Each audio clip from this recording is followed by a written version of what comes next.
Welcome to this workout tip, and today we're going to be talking about how to lift your butt.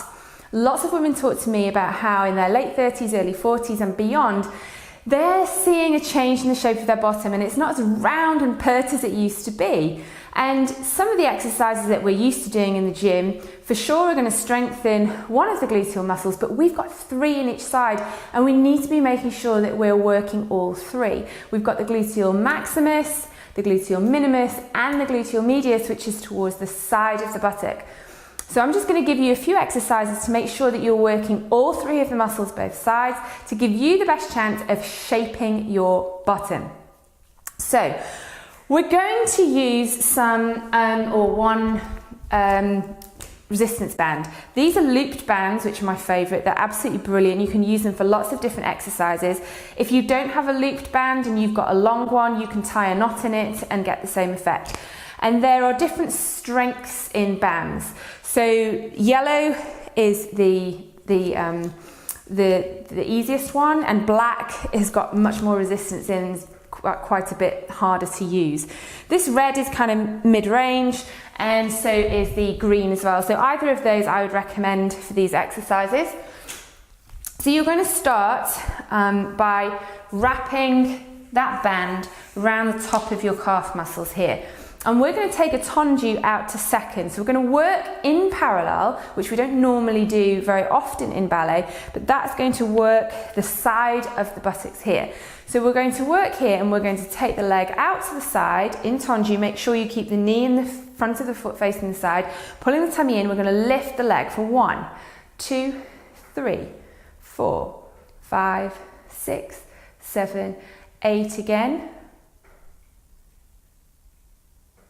5, 6, 7, 8, and bring it back in, and you can feel that working in the side of the bottom.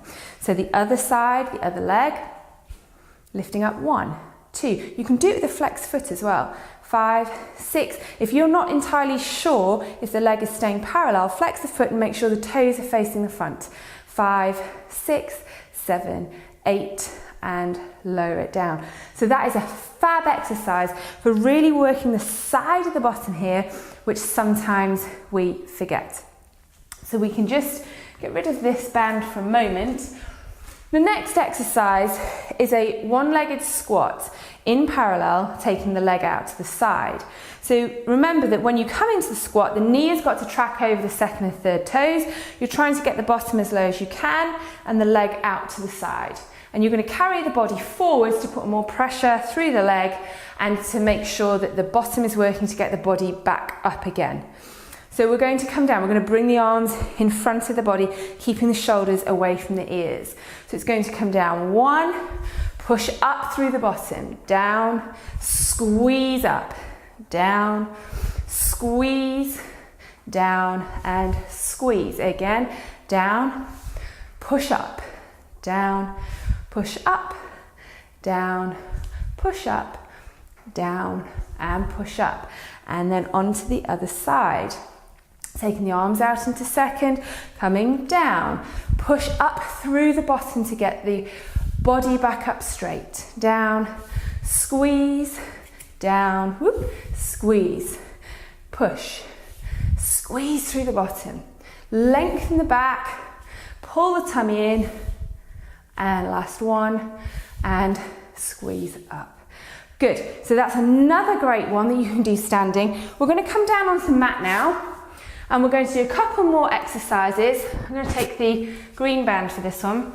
We're going to come into a bridge position, which won't be new to you, and you're going to wrap this band around just under the knee at the top of the calf muscles, lying down, and you're going to keep the feet hip width apart.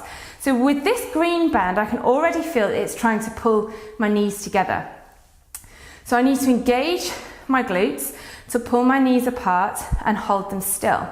And then from that position, I'm going to take the pelvis up into the air and keep the knees parallel to the toes, so over the toes, and bring it back down again. So you're squeezing out, pushing up, squeezing the knees out, and coming back down. And again, squeeze out. So you're squeezing your bottom up to take the pelvis, but you're also trying to squeeze out to keep the knees in line with the toes, and lower. So you can repeat as many of those as you like using the band to keep the knees nice and open, and you can feel the resistance of the band as you're doing that. One last one, we're going to come into all fours, and you're going to kick back the leg. So again, using the bottom to take the leg back, knees under the hips, wrists under the shoulders. You're going to bring the knee in, kick up, bring it in, kick up, and try not to let the rib cage drop and the back drop down and the head come up. Face looking at the mat, tummy in, squeeze, in, squeeze, good. Push, pull the tummy in, push. So feel the bottom pushing the leg up, push, in, push, and then onto the other leg, pull the knee in, squeeze up, in, squeeze, use your tummy. 4 more here, squeeze, squeeze, good, and bring it back down. Good, so those are the 4 exercises that I would recommend that you do to try and get that shape in the bottom. You'll feel the bottom after a few sessions of that. You'll feel where it's working, and that's the best thing. If you can feel it, then you know you're doing the right thing. So if you've enjoyed this workout, please comment below, let me know what you think, and feel free to share it with any of your friends if you think they might be interested.